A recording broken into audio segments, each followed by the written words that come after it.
தமிழ்நாட்டில் கடைகள் மற்றும் வர்த்தக நிறுவனங்களில் பணிபுரிவோர்கள் அமர்ந்து கொண்டே வேலை செய்ய ஏதுவாக இருக்கை வசதியை வழங்க முடிவிலான சட்ட முன்வடிவு சட்டப்பேரவையில் நேற்று தாக்கல் செய்யப்பட்டிருக்கிறது. இதன் பின்னணி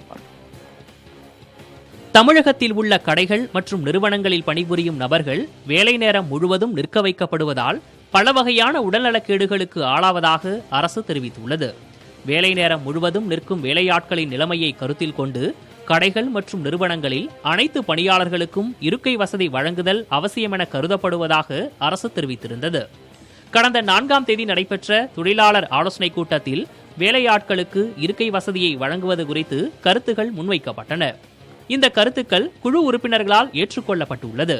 இதையடுத்து 1947ஆம் ஆண்டு கடைகள் மற்றும் நிறுவனங்கள் சட்டத்தில் திருத்தம் செய்யப்பட்டு அதற்கான சட்ட முன்வடிவை தொழிலாளர் நலத்துறை அமைச்சர் திட்டக்குடி கணேசன் சட்டப்பேரவையில் தாக்கல் செய்தார்.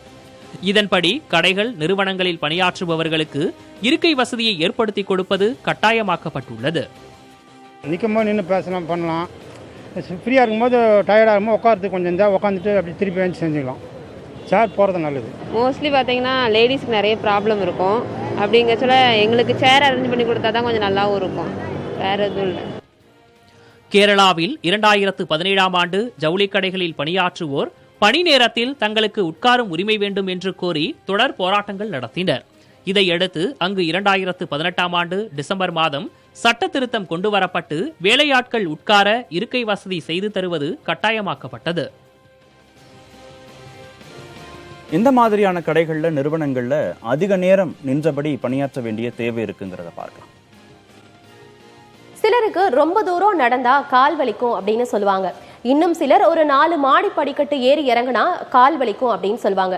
ஆனா இங்க ஒரு குறிப்பிட்ட இடங்கள்ல நாள் முழுக்க நின்னுக்கிட்டே வேலை பார்க்கறாங்க. எந்தெந்த இடங்கள் அப்படின்னு நம்ம பார்த்தோம்னா, இப்போ நம்ம துணி வாங்குறதுக்கோ இல்ல நகை வாங்குறதுக்கோ நம்ம ஒரு கடைக்கு போறோம். அங்க கூட நம்ம பார்க்கலாம், அங்க இருக்கக்கூடிய ஊழியர்கள் நின்னுக்கிட்டே தான் அவங்களுடைய வேலையை செய்வாங்க. வேலை இருந்தாலும் சரி இல்லைனாலும் சரி அவங்க நின்னுக்கிட்டே தான் இருக்கிற மாதிரி இருக்கும். இப்போ இந்த இடங்கள் மட்டும் இல்லாம வேற எந்தெந்த இடங்கள்ல பார்த்தோம் அப்படின்னா, மால்கள், சூப்பர் மார்க்கெட்டுகள், தேநீர் கடைகள், பெட்ரோல் நிலையங்கள்லையுமே நாள் முழுக்க இவங்க நின்னுக்கிட்டே தான் அவங்களுடைய வேலையை செய்யறாங்க. இன்னும் நம்ம உணவகங்கள் எடுத்துக்கிட்டோம்னா அங்கு சமையல் செய்யக்கூடிய நபர்கள் நாள் முழுக்க நின்னுக்கிட்டே தான் வேலை பார்க்கறாங்களாம். இப்ப இவர்களுக்கான பணி நேரம் அப்படின்னு நம்ம எடுத்துக்கிட்டோம்னா ஒரு நாளைக்கு இவங்க 8 மணி நேரம் வேலை பார்க்கறாங்க. அதுல இன்னும் சிலர் 10 மணி நேரம் வேலை பார்க்கறாங்க. அவ்வளவு ஏன் சிலர் 12 மணி நேரத்தையும் தாண்டியும் வேலை பார்க்கறதாகவும் சொல்லப்படுது. ஆனா இவர்களுக்கான ஊதியம் மிக குறைவாதான் வழங்கப்படுறதாகவும் சொல்றாங்க. இப்போ நாள் முழுக்க நின்னுகிட்டே இருக்கிறதுனால பெண்களுக்கும் சரி ஆண்களுக்குமே உடல் அளவுல நிறைய பாதிப்புகள் ஏற்பட வாய்ப்பு இருக்கிறதா மருத்துவர்கள் தரப்புல இருந்து சொல்லப்படுது. குறிப்பா நம்ம பெண்களுக்கு எடுத்துக்கிட்டோம்னா மகப்பேறு காலத்துல பிரச்சனைகள் ஏற்பட வாய்ப்பு இருக்கிறதாவும் ஆண்களுக்கு வெரிகோஸ் நோய் ஏற்பட வாய்ப்பு இருக்கிறதாவும் சொல்றாங்க மருத்துவர்கள். 2 விருந்தினர்கள் நம்மோடு பங்கேற்றிருக்கிறாங்க. திரு விக்ரமராஜா, தலைவர் வணிகர் சங்கங்களின் பேரமைப்பு தலைவர், அதே போன்று அனைத்து இந்திய மாத சங்கத்திலிருந்து திருமிகு தமிழ்ச்செல்வி இணைந்திருக்கிறாங்க. விருந்தினர்கள் இருவருக்கும் வணக்கம். திரு விக்ரமராஜா, நீண்ட நாள் கோரிக்கை, அங்க பணியாற்றக்கூடியவர்கள் உட்காரணும், அதற்கு இருக்கை வசதி ஏற்படுத்தி தரணும் அப்படின்னு பல ஆண்டுகள் போராட்டம், கோரிக்கைகள், வலியுறுத்தல்களுக்கு பிறகு அது சார்ந்து படம் கூட எடுத்தாச்சு. ஆனாலும் கூட அதற்கான ஒரு தீர்வு எட்டப்படவே இல்லை. என்ன மனநிலை? கடையில வேலை செய்யறவங்க உட்கார வேண்டாம், நின்றுட்டே வேலை செய்யட்டும் அப்படிங்கிறது என்ன மாதிரியான மனநிலை? அதாவது பணியாட்களை நின்று கொண்டே இருக்க வேண்டும் என்பது எங்களுடைய நோக்கம் அல்ல. குறிப்பாக வாடிக்கையாளர்கள் வருகின்ற பொழுது அவர்கள் நின்று கொண்டு பரிமாறக்கூடிய நிலை இருக்கிறது. ஏன்னா அப்படி இருந்தால்தான் அந்த வியாபாரம் முழுமையை சென்றடையும். இப்போ சாதாரணமாக ஒரு வாடிக்கையாளர் உள்ளே நுழைந்தவுடன் பணியாளர் அமர்ந்து கொண்டே என்ன வேண்டும் என்று கேட்பதற்கும் எழுந்திருச்சு நின்று என்ன வேண்டும் என்று கேட்பதற்கும் நிறைய வேறுபாடுகள் இருக்கிறது. ஆகவே அவர் எழுந்திருச்சு நின்று என்ன வேண்டும் என்று கேட்டு அங்கு இருந்த பொருட்களை எடுத்து கொடுப்பதற்கும் அவர்கள் பார்ப்பதற்கும் ஏதுவாக நின்று கொண்டு செய்கின்ற காட்சி தான் அந்த வணிகம் பூர்த்தி செய்யப்படும். அதே ஓய்வு அந்த முழு நேரமும் அவர் நின்று கொண்டிருக்க வேண்டிய நிலைப்பாடு அல்ல. இப்போ சகோதரி பேசுகின்ற பொழுது 8 மணி நேரம் 12 மணி நேரம் என்று சொன்னார்கள். இப்போ சாதாரணமாக 8 மணி நேரத்தில் நீங்கள் பார்த்தீங்கன்னா அதிகபட்சமாக அவர் வேலை செய்கிறது ஒரு 6 மணி நேரம் தான் இருக்கும். ஏன்னா இடப்பட்ட நேரங்களில் டீ டைம் உண்டு, உணவு டைம் உண்டு, மாலை டீ டைம் உண்டு. இது போன்ற இடத்திற்கெல்லாம் அவர்கள் ஆய்வு செய்கின்ற பொழுது ஒரு 6 மணி நேரம் நிற்கக்கூடிய நிலை இருக்கிறது. ஆனால் அவர்களும் வாடிக்கையாளர்கள் வருகின்ற பொழுது நின்று கொண்டு பணியாற்றிவிட்டு யாருமே கடைக்கு இல்லை என்று சொல்லுகின்ற பொழுது அவர் உட்காரலாம், அது ஒன்றும் மாற்றுக்கருத்து அல்ல. அதே போன்று சில இடங்களிலே சில துறை சார்ந்தவர்கள் அதிகாரிகள் சோதனை செய்வாங்க. நீங்க பாத்தீங்கன்னா ஒரு அதிகாரி சோதனை செய்கின்ற பொழுது இந்த கடையில் இத்தனை பேர் இருக்கிறாங்க, ஸ்டூல் போட்டிருக்காங்க, சேர் போட்டிருக்காங்கப்பா, சரிப்பா நீங்க பணியாளர்கள் வேற ஒன்றும் குறைபாடுகள் இல்லை என்று பார்க்கக்கூடிய அதிகாரிகளும் உண்டு. சில அதிகாரிகள் சம்பந்தமே இல்லாமல் இந்த கடை உள்ளே நுழைந்து ஒரு வழக்கு பதிவு செய்ய வேண்டும் என்ற நோக்கத்தோடு வரக்கூடியவர்கள் உண்டு.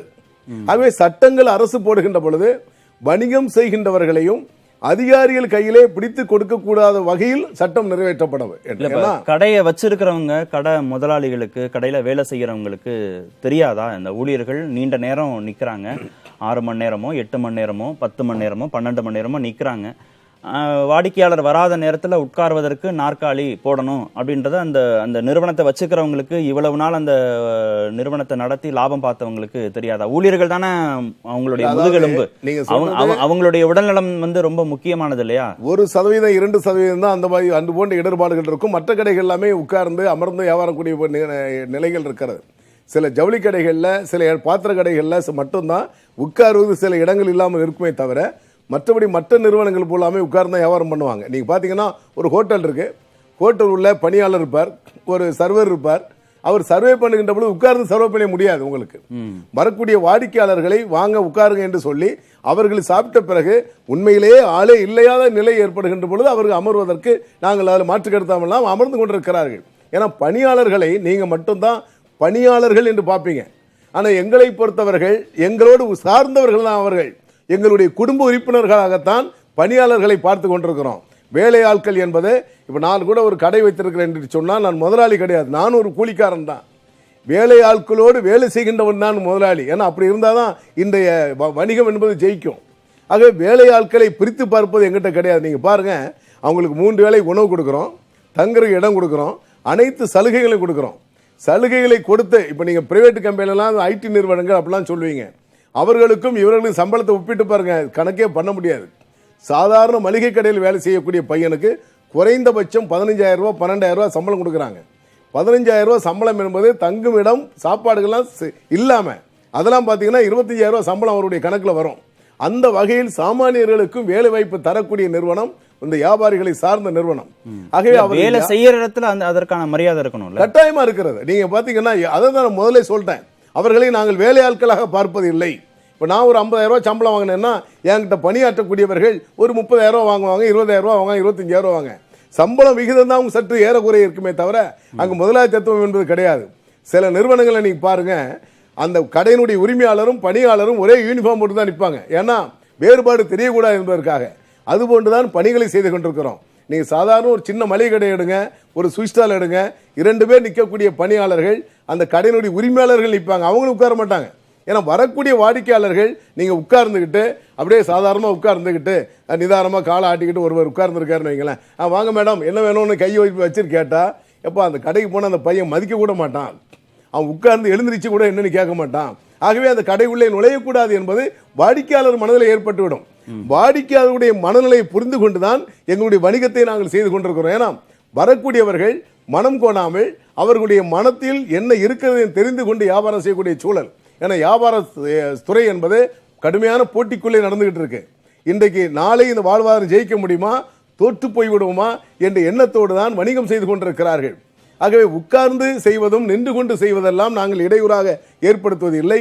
அரசு எடுக்கின்ற முடிவு, மாண்புமிகு தமிழக முதலமைச்சர் அவரிடத்திலே நாங்களும் ஒரு கோரிக்கையை வைக்க இருக்கிறோம். என்ன கோரிக்கை என்று சொன்னால், அங்கு சக ஊழியர்களும் உட்கார்ந்து சாதாரண நேரத்தில், அதாவது வாடிக்கையாளர்கள் இல்லாத நேரத்தில் உட்கார்ந்து எழுந்திருப்பதில் எந்த மாற்று கருத்து நாங்கள் சொல்ல போவதில்லை.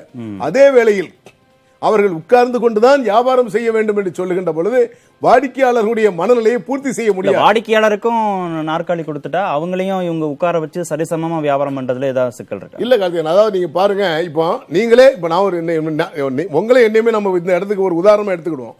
நான் ஒரு ஹோட்டல்ல சர்வே பண்றேன். விக்ரமராஜா வந்து ஒரு ஹோட்டல் சர்வேரு, கார்த்திகேசன் வந்து அங்க ஒரு வாடிக்கையாளர் சாப்பிட வர்றீங்க. நான் உட்கார்ந்துக்கிட்டு என் பேனா ஒரு பென்சில் இப்படி வச்சிருப்பேன். சாதாரண பிள்ளைகள் கையில் பேனா வச்சுருந்தீங்கன்னா அப்படி அப்படி அப்படியே ஓடிக்கிட்டே இருக்கும். சொல்லுங்க சார் என்ன வேணும் அப்படிம்பாங்க. எப்பா நீ வந்து கேட்டானப்பா சொல்ல முடியும்னு இதே கார்த்திகன்னு சொல்லுவீங்க. அப்போ நான் எழுந்திரிச்சு நின்று வாங்க சார் உட்காருங்க சார் அப்படி சொல்லி, என்ன சார் சாப்பிட்றீங்க, இட்லி சாப்பிட்றீங்களா, வடை சாப்பிட்றீங்களா, பொங்கல் சாப்பிட்றீங்களா, பூரி சாப்பிட்றீங்களா, தோசை சாப்பிட்றீங்களா, நின்று கொண்டு எழுதி வாங்கிட்டு தான் நான் ஆர்டர் கொடுக்க முடியும். இல்ல அது வாடிக்கையாளர் அணுகுற நேரத்துல சரி, ஆமா, வாடிக்கையாளரே இல்லாத நேரத்திலையும் வாடிக்கையாளருக்கா காத்து நின்னுட்டே இருக்கணுமா? இல்ல வாடிக்கையாளர் இல்லாத நேரத்தில் அமர்வதில் எந்த மாற்று கருத்து இல்லையே. இல்ல இப்ப எனக்கு நிறைய அனுபவங்கள் இருக்கு. நான் கடையின் பெயரை நான் வெளிப்படையா சொல்ல முடியாது. நான் நிறைய கடைகளுக்கு சென்னையிலும் போயிருக்கேன், பல ஊர்களுக்கு நாங்க போயிருக்கோம். அங்க பார்க்கிற போது நாற்காலிகள் இல்லைங்கிறது நம்மளால தெரியும். அவங்க வேற எங்கேயாவது நாற்காலிகள் இருக்குமே தவிர அவங்க பணிபுரியிற இடத்துல நாற்காலிகள் இல்லைங்கிறது எல்லாருக்கும் இருக்கக்கூடிய அனுபவம் தானே அது. இல்ல இன்னொரு விஷயம் பாருங்க கார்த்திகேயன், சில கவுண்டர் போட்டிருப்பாங்க. இப்ப அந்த கவுண்டர் எல்லாம் பாத்தீங்கன்னா அது உள்ள சில சேர் போட முடியாது. கவுண்டரே 2 அடி தான் இருக்கும். அந்த 2 அடி கேப்ல சேர் போட்டு அவங்க உட்கார வைக்க முடியாத இடங்கள் இருக்கு. ஆனா ரெஸ்ட் டைம் வந்து அவங்களுக்கு தனியா இடம் இருக்கு, சேர் போட்டு அமர்வதற்கு இடம் இருக்கு. அங்க போய் அமர்ந்துருவாங்க. அதுல எங்களுடைய மாற்று கருத்தை கிடையாது. அவர்களுடைய பிள்ளைகளுடைய வெரிகோஸ் சொன்னாங்க, வெரிகோஸ் வராம இருக்கிறதுக்கு அவருடைய பெண்கள் சூழ்நிலை எல்லாத்தையும் புரிந்து கொண்டு நீங்க அதை விட நீங்க பாருங்க, இந்த இரவு நேர பெண்களை எல்லாம் வீட்டிலே கொண்டு டிராப் பண்ற கூட எங்க ஆட்கள் வண்டி வச்சு அவங்களுக்கு பாதுகாப்பாக வடிவத்தை கொடுத்து வீட்டுக்கு சேர்ந்துட்டாங்கிற மெசேஜ் கேட்கற வரைக்கும் நாங்க ஆள் வச்சு பார்த்துக்கிட்டு இருக்காங்க. ஓகே, தமிழ்ச்செல்வியும் இணைஞ்சிருக்காங்க, கேட்டலாம். தமிழ்ச்செல்வி மேடம், இப்போ குடும்ப உறுப்பினர் மாதிரி பார்க்குறோம், நாங்கள் எல்லாம் செய்கிறோம், சம்பளம் கொடுக்குறோம், தங்கும் இடம் கொடுக்குறோம், சாப்பாடு கொடுக்குறோம், எல்லாம் கொடுத்து தான் நாங்கள் வந்து அவங்கள பராமரிக்கிறோன்னா அரசு தப்பாக புரிஞ்சுக்கிச்சோ? இந்த நாற்காலி கொடுக்கணுங்கிற ஏரியாவில் சரியாக அரசாங்கம் புரிஞ்சுக்கலையோ? அப்போ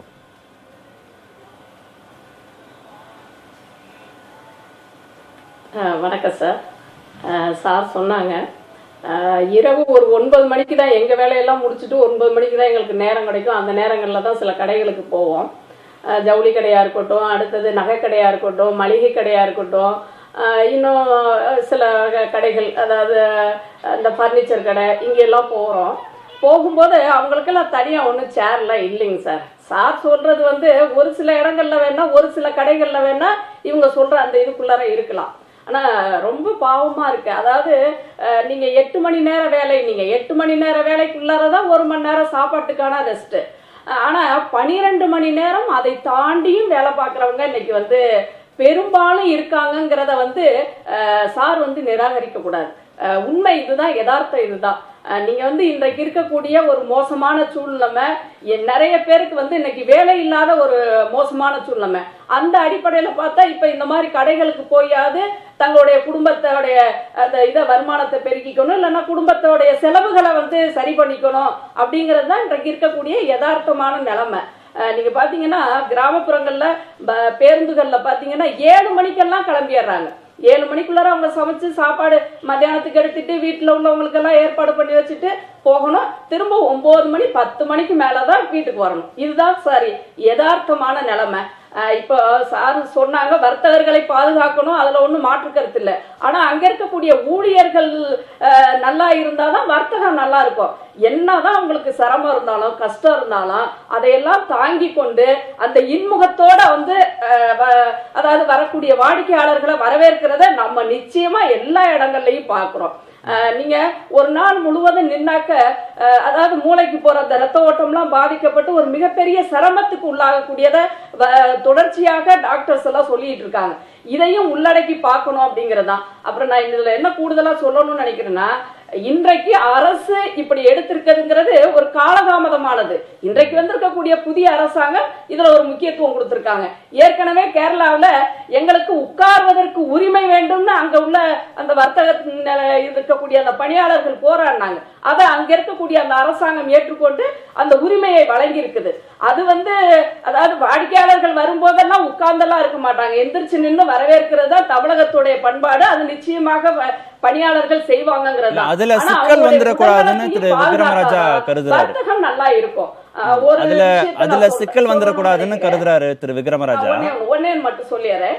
அதாவது உலக அளவுல இருக்கக்கூடிய அந்த ILO வந்து சில நாம் சொல்லிருக்கு சார். அதாவது சம வேலைக்கு சம கூலி வேணும், அதே மாதிரி கௌரவமான கண்ணியமான பாதுகாப்பான வேலை வேண்டும், அடுத்தது குறைந்தபட்ச அதாவது குறைந்தபட்ச கூலி கொடுக்கணும் அப்படின்னு சொல்றாங்க. குறைந்தபட்ச கூலியை பொறுத்த வரைக்கும் இப்ப கேரளா வந்து கொண்டு வந்துட்டாங்க. ஒரு நாளைக்கு 800 ரூபாய், மாசம் வந்து 21,000 அப்படிங்கறது அந்த நாம்ஸ் அடிப்படையில அவங்க வந்து அமல்படுத்திருக்காங்க. அதுவும் தமிழகத்துல வரணும் அப்படிங்கறது ஒரு எதிர்பார்ப்பு. இன்னொன்னு கௌரவமான கண்ணியமான பாதுகாப்பான வேலைங்கிறது அது முழுக்க முழுக்க பெண்களை சார்ந்தது. நீங்க பெரும்பாலான இடங்கள்ல பாத்தீங்கன்னா ஒரு சரியான கழிவறை கிடையாது, உடை மாற்றுவதற்கான இடம் கிடையாது, அதுக்குள்ளாரே தான் அவங்க வந்து பண்ணிக்கணும். அடுத்தது வந்து நாங்க பல கடைகளுக்கு போகும்போதெல்லாம் சாப்பிட்டுட்டு இருப்பாங்க, அவசர அவசரமா அதாவது வாடிக்கையாளர் வந்துட்டாங்களேன்னு அப்படியே விட்டுட்டு முடியாம நம்மளை கவனிக்கிறதெல்லாம் நம்ம வந்து பார்க்க முடியுது. அடுத்து என்னன்னாக்க பல இடங்கள்ல வந்து எல்லாரும் வந்து ரொம்ப கௌரவமாக கண்ணியமாக நடத்தப்படுறது. பல இடங்கள்ல பாலியல் பிரச்சனைகள் இருந்துகிட்டு தான் இருக்குது.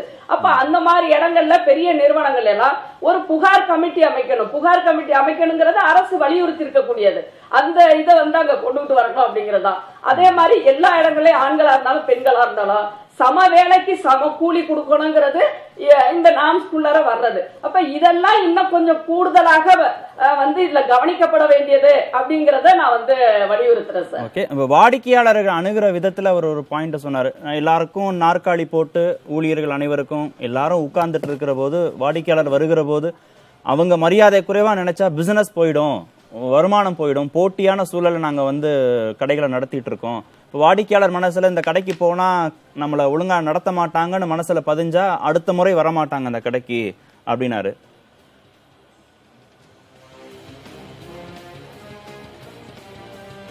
அதை பொறுத்த வரைக்கும் சார் பல கடைகள்ல வந்து அதாவது 1-2 கடைகள்ல அதாவது இந்த பட்டு இருக்கிற இடங்கள்ல எல்லாம் பாத்தீங்கன்னா வாடிக்கையாளருக்கும் ஒரு சேர் இருக்கும், அதே மாதிரி அந்த விற்கிறவங்களுக்கும் சேர் இருக்கு. அவங்க உட்கார்ந்துட்டு எல்லாம் இருக்க மாட்டாங்க. வாடிக்கையாளர் வந்தா எந்திரிச்சு இன்முகத்தோட வாங்கன்னு சொல்லி வரவேற்று அவங்கள்ட்ட என்னென்ன இருக்கோ அதெல்லாம் அவங்க வந்து காட்டுவாங்க. அவங்களுக்கு ஏத்த மாதிரி தான் பேசுறாங்க. அதெல்லாம் வந்து பணியாளர்கள் நிச்சயமா வந்து அந்த முதலாளிகளுக்கு சாதகமா தான் இருப்பாங்களோ ஒழிய கொஞ்சம் கூட அவங்க வந்து ஏன்னா அது வந்து அவங்களுடைய தொழில், இதை வச்சுதான் வந்து அவங்களுக்கு சம்பளம் கிடைக்குதுங்கிற அந்த உணர்வு பூர்வமா தான் பணியாளர்கள் பெரும்பாலும் வேலை பார்க்கறாங்க சார். அது வந்து இல்ல அப்படிங்கிறது தான் என்னுடைய இது. நீண்ட நேரம் நின்னுட்டே வேலை செய்யறதுனால பல உடல் பாதிப்புகள், அதுல இந்த வெரிகோஸ் நோய் ரொம்ப முக்கியமானது. அதனுடைய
செய்யறவங்களுக்கு நாற்காலி கொடுக்க சொல்லியிருக்க அரசாங்கம் அப்படின்ற முன்னெடுப்பை தொடங்கியிருக்கேன்னு மக்கள்கிட்ட கேட்டோம்.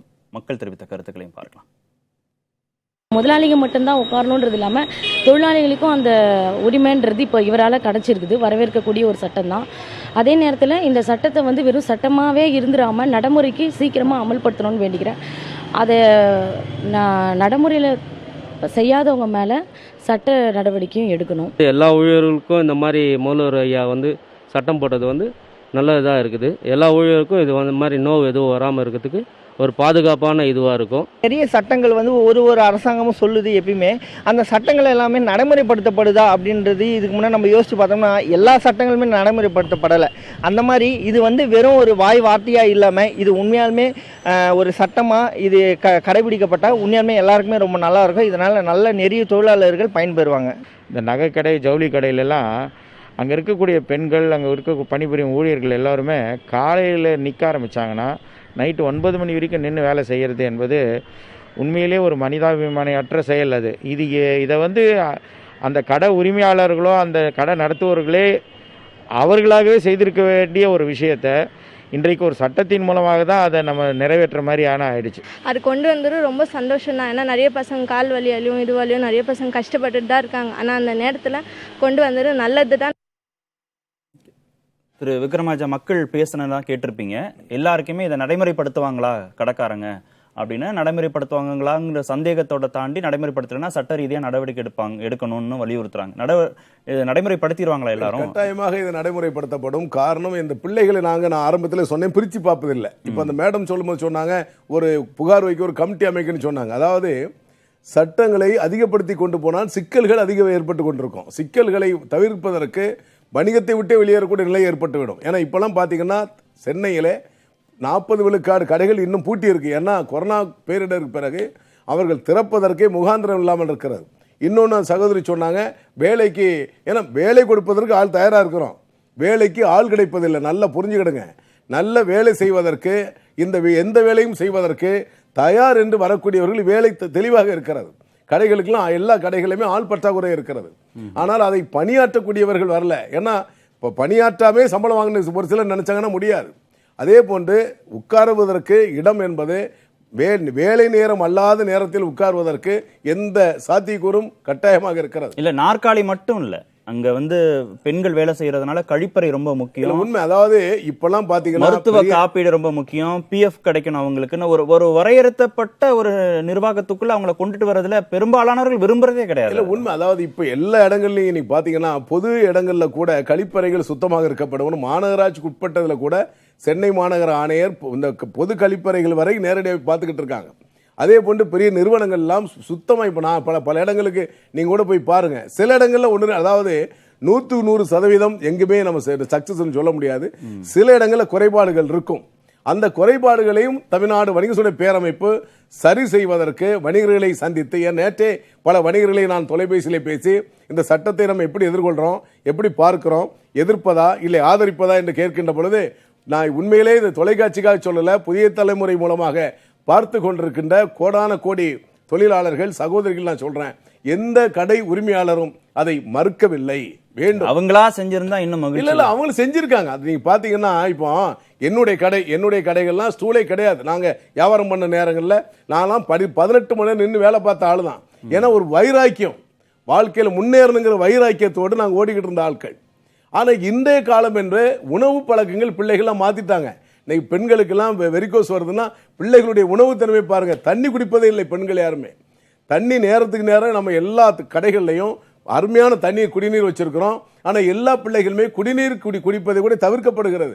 ஏன்னா உடல் உபாதை ஏற்படுவது, நீங்கள் சகோதரி பேசுனாங்க, என்னுடைய மனைவி இருக்காங்க, எனக்கும் பெண் பிள்ளைகள் இருக்காங்க. உடல் உபாதையிலிருந்து நீங்கள் காப்பாற்றப்பட வேண்டும் என்று சொன்னால் உணவு தன்மையை சரியாக வைத்துக் கொள்ளுங்கள்.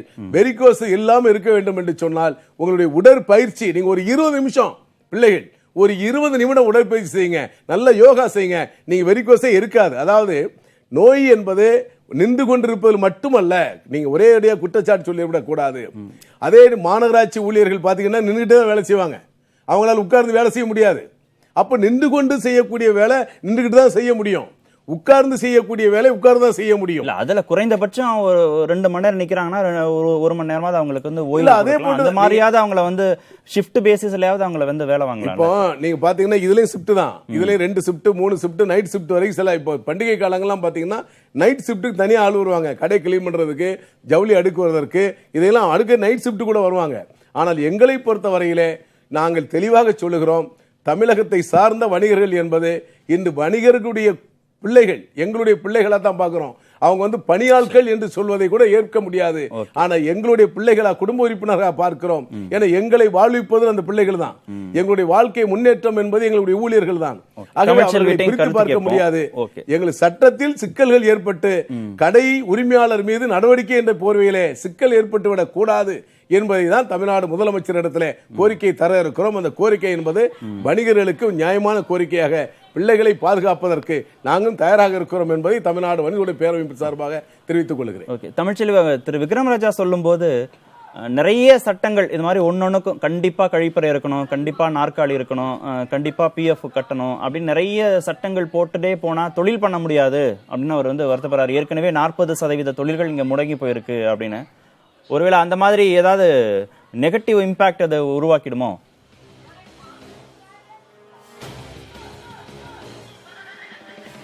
அப்படிலாம் இல்லை சார். ஐஎல்ஓவே பல ஆராய்ச்சி செஞ்சு ஆய்வு பண்ணி சொல்லப்பட்ட விஷயம்தான் இப்போ நான் சொன்ன அந்த இதெல்லாம். ஒரு கௌரவமான கண்ணியமான பாதுகாப்பான வேலையை ஒரு ஊழியர் எதிர்பார்க்கறதுல தப்பு இல்லைல்ல. இப்போ சார் சொல்றாங்க, சாரும் நானும் பல மேடைகளில் பேசியிருக்கோம். வர்த்தகர்கள் சில்லறை வர்த்தகத்தில் அந்நிய முதலீட்டை அனுமதிக்க கூடாதுங்கிற போராட்டங்களை எல்லாம் நாங்கள் வந்து நடத்தியிருக்கோம். ஊழியர்களே எங்க வீட்டு பிள்ளையா தான் நாங்கள் பார்க்குறோம்னா சொல்றாரு, கரெக்டு. ஆனால் எல்லா இடங்கள்லையும் இல்லை, எல்லா வர்த்தகர்களும் இவங்களுடைய சங்கத்தின் கீழே வரல. ஆனால் பல இடங்கள்ல வந்து 12 மணி நேரம் வேலை பார்த்துக்கிட்டு இருக்காங்க, அவங்க உட்கார்றதே கிடையாது. அதாவது இப்ப பாத்தீங்கன்னாக்க உலக அளவுல சராசரியாக 47% பெண்கள் வந்து வேலைக்கு வர்றாங்க. ஆனா இந்தியாவில் எடுத்துக்கிட்டீங்கன்னா 21% பேர் தான் பெண்கள் வேலைக்கு வர்றாங்க. அப்படியே வேலைக்கு வந்தாலும் ஒரு மிக குறைவான கூலியை வாங்கிக்கிட்டு ஊதியத்தை வாங்கிக்கிட்டு அவங்க எதிர்த்து கூட எந்த கேள்வியும் கேட்க மாட்டாங்க. ஏன்னா அவங்களுடைய குடும்ப சூழல் அது மாதிரி. இந்த பொண்ணு வேலைக்கு போனாதான் ஏதாவது அந்த குடும்பம் வந்து பொழைக்க முடியும். அம்மா அப்பா வந்து ஏதாவது நோய்வாய்ப்பட்டிருப்பாங்க, அந்த அவங்க தங்கச்சி தம்பி எல்லாம் படிக்க வைக்கணும், அந்த குடும்பத்தை பாதுகாக்கணும், சாப்பிடணும் அப்படிங்கிற ஒரு மோசமான வறுமை நிலையில இருக்கிறவங்க தான் இந்த வேலைக்கு போறாங்க. இன்னொன்னு சார், நாங்க ஒரு ஆய்வு கூட இதை பற்றி பண்ணணும். பெரும்பாலும் இதுல வந்து பெண்கள் பாதிக்கு பாதி இருக்காங்கிறத நீங்க வந்து ஏத்துக்கணும். அந்த பெண்கள்கிட்ட நாங்க பேசும்போது எங்க வீட்டு பிள்ளைங்க எல்லாம் என்ன படிக்கு, ஐய ஒரு கடையில வேலை பார்க்குற அளவுக்கு ஒரு டிகிரி படிச்சா போதும் அப்படிங்கிற எண்ணத்தோட தான் இன்னைக்கு பெரும்பாலான குடும்பங்கள் வந்து இன்னைக்கு பிள்ளைகளை படிக்க வச்சுட்டு இருக்காங்க. இப்ப வேணா கொரோனா காலத்துல பாதி நாள் மூடி இருக்கலாம் கடைகள். நாங்க கேட்கறது வந்து இன்னைக்கு பெரும்பாலும் பெண்கள் மீதான வன்முறைங்கிறது அதிகரிச்சுக்கிட்டே இருக்குது. அது வந்து வர்த்தகத்துக்குள்ளர இல்ல மற்ற இடங்கள்ல தான் இருக்கு அப்படின்லாம் கிடையாது. பொதுவாக பெண்கள் பாதுகாக்கப்படணும்னா அந்த இடத்துல பெண்கள் மீதான வன்முறையை தடுக்கணும் அப்படின்னா, பாலியல் வன்முறையை தடுக்கணும்னா ஒரு புகார் கமிட்டி அமைக்கிறது தப்பு கிடையாது. நான் சொல்றது வந்து பெரிய நிறுவனங்கள் தான் சொல்றேன். ஒரு 10 பேர் 15 பேர் அந்த மாதிரி வேலை பார்க்குற இடங்கள்ல அவங்களுடைய குறைகளை எங்க சொல்லுவாங்க? எல்லாமே முதலாளி வந்து கேட்டுக்க மாட்டாரு. பல இடங்கள்ல முதலாளிகளாலையும் இந்த பிரச்சனை வந்து வருது. அப்ப அந்த அடிப்படையில தான் அவங்களுடைய குறைகளை சொல்லுவதற்கு, உங்க வீட்டு பிள்ளையாதான்னு நீங்க நினைக்கிறீங்க, அப்போ உங்க வீட்டு பிள்ளைக்கு ஒரு பிரச்சனை வரும்போது அது எங்க சொல்லணும், அதுக்கு ஒரு இடத்தை வந்து நம்ம வந்து உருவாக்கி கொடுக்கணுமா வேண்டாமா? அந்த அடிப்படையில தான் இந்த புகார் கமிட்டி அமைக்கணுங்கிறோம். குறைந்தபட்ச கூலி தமிழகத்தில் அமல்படுத்துறதுக்கு இன்னும் கொஞ்சம் தமிழக அரசு முன்னுக்கு வரணும். அதே மாதிரி வர்த்தக சங்கங்களும் அதுக்கு முன்னுக்கு வரணும் அப்படின்னு கேட்கிறோம் நாங்க. அதாவது இன்று படிக்க முடியாத பிள்ளைகளுக்கு கூட வேலைவாய்ப்பை தந்து கொண்டிருக்கின்ற வர்க்கம் என்பது வணிக வர்க்கம். இது சகோதரி மறக்க மாட்டாங்க.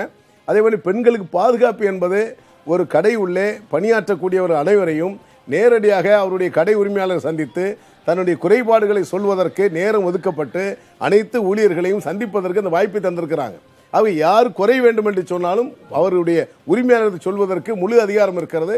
அது சொல்லிக்கிட்டு தான் இருக்காங்க. அதுபோன்ற இடையூறுகள் இல்லை. சில இடங்கள்ல இருக்கு, பெரும்பாலான இடங்கள்ல நீங்க சொல்ற நடைமுறை இல்லைங்கிறதுனால அதை உத்தரவாதப்பட, ஏன்னா உங்களை போன்ற அமைப்புகளுக்கு தான் அதனுடைய பொறுப்புணர்வு ஜாஸ்தி. அது வந்து இப்ப சகோதரி சொல்லி இருக்கிறாங்க. அதுபோன்று சூழல் இல்லாத இடங்களிலே அந்த நிலை உருவாக்குவதற்கும் நேரடியாக அந்த பணியாளர்களை அழைத்து குறைகளை கேட்பதற்கும் நாங்கள் சொல்ல தயாராக இருக்கிறோம். அதே போன்று அங்கு பாலியல் தொல்லை என்பது நாங்கள் அதுக்கு இடம் கொடுப்பதில்லை. அதுவும் எங்களுக்கு கவனத்துக்கு வருமையானால் கட்டாயமாக நடவடிக்கை எடுக்கப்படும் என்பதில் எந்த மாற்று கருத்தும் இல்லை. ஆகவே பிள்ளைகளுக்கு நாங்கள் பாதுகாப்பாக தான் இருப்போம். நன்றி இரண்டு விருந்தினர்களுக்கும் நம்மளோட பங்கேற்றதற்கு. ஒரு சிறிய இடைவேளைக்கு பிறகு நியூஸ் 360 தொடரும்.